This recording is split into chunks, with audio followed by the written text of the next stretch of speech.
Bill de Blasio, conventional wisdom says should Anthony Weiner run, he hurts you and the campaign of Christine Quinn. What do you think? Well, Dominic, you've asked me many a strong political question before, so let me just say, look, I don't speculate on candidates who may or may not get into the race. Anyone who chooses to, that's great. I think what's happening now, though, is a real beginning of the focus on the mayor's race. I didn't feel that a few months ago, but now I see it. And I think particularly some of the trends I expect to see, I think folks who want a new direction from the Bloomberg years, I think they're going to assert their views here. Outer borough residents who are going to be the vast majority of this Democratic primary electorate. And I think I'm speaking to their needs, their concerns, and I feel very good about the direction of this campaign. Anyone else who wants to get in, that's fine, but I'm going to talk about where I think this city needs to go. Mr. de Blasio, let's take a quick look at the ad that's causing a lot of trouble in this campaign. Virtually all of Christine Quinn's decisions were made in rooms just like this, with her friends in the 1%. You say you knew nothing about this ad, but Christine Quinn says you are directly behind it. I got to tell you, literally, I resent, I don't use those words lightly, I resent her making an aspersion there's absolutely no evidence for. The folks involved, a number of them were her supporters.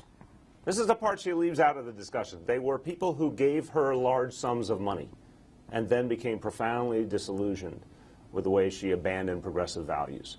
The folks who are behind it, as have been reported, some are supporters of John Liu. I believe some are supporters of Bill Thompson. I think some are supporters of me.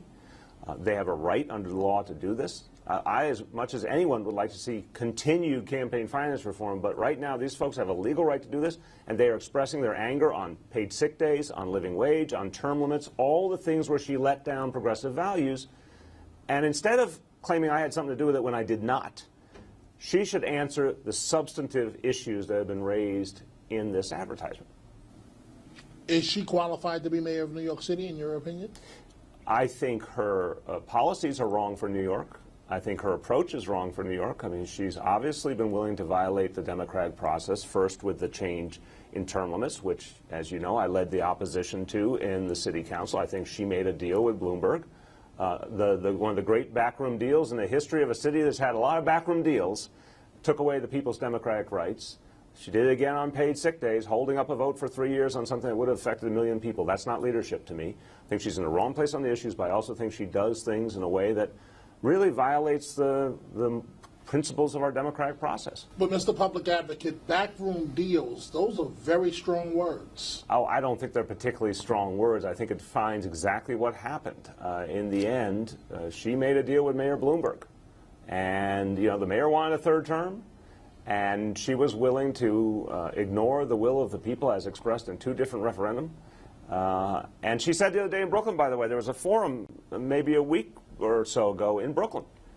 And the question, it's interesting. Sometimes the people think of ideas or questions that I wouldn't have, or maybe you wouldn't have. And a person in the audience said, well, all of you, if there was another referendum on whatever topic, would you, by definition, respect the outcome of the referendum of the people who have spoken? Would you abide by it?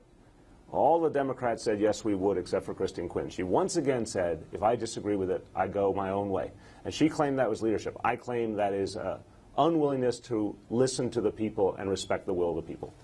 Let's go back in history. Few people may remember you were Hillary Clinton's campaign manager. Ancient history. What was that? That was 13 whole years ago. 13 years ago. 13 years. She was First Lady at the time. She was.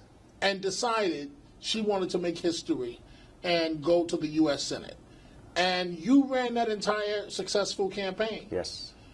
But now let's fast forward. What are you going to do any differently than the other candidates in this race? Well, look, I'll link it a bit to the fact that I had the honor of being her campaign manager, and I learned an immense amount in that experience. You'll remember right before that I was the regional director for the U.S. Department of Housing and Urban Development under the Secretary of HUD at the time, a guy named Andrew Cuomo.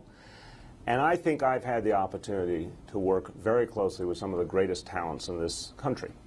And from them have learned some very clear things. We're going to have a very sharp, clear agenda for the city. A progressive agenda that's not cutting corners or trying to please everyone, but a clear, positive vision of where we need to go. That's why I'm talking about taxing the wealthiest New Yorkers so we can have early childhood education and after-school programs. That's why I'm talking about not just a partial commitment to paid sick days, but actually trying to reach each and every New Yorker we need to reach, and doing it now, not years from now. These are clear distinctions. That's why I'm willing to say I respect Ray Kelly, but we need a new police commissioner. I think one of the things I took from those experiences, and I give Hillary Clinton a lot of credit, she understands both as a moral question, but also as a question of how you connect with the people, that you got to lay down a sharp vision of where you want to go.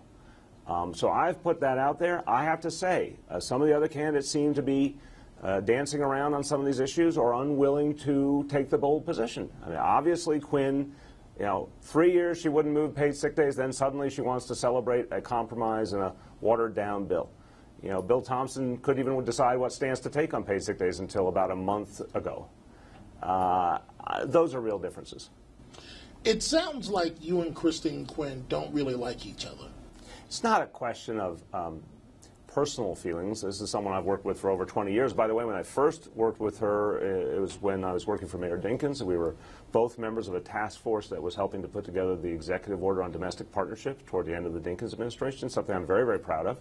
We worked well together. We were able to work together many times in the city council to get things done, but we have very different views and very different approaches. I think, I say the backroom deal because it defines a lot of how she approaches things. That seems to be something she's very comfortable with. I prefer a more transparent style of government.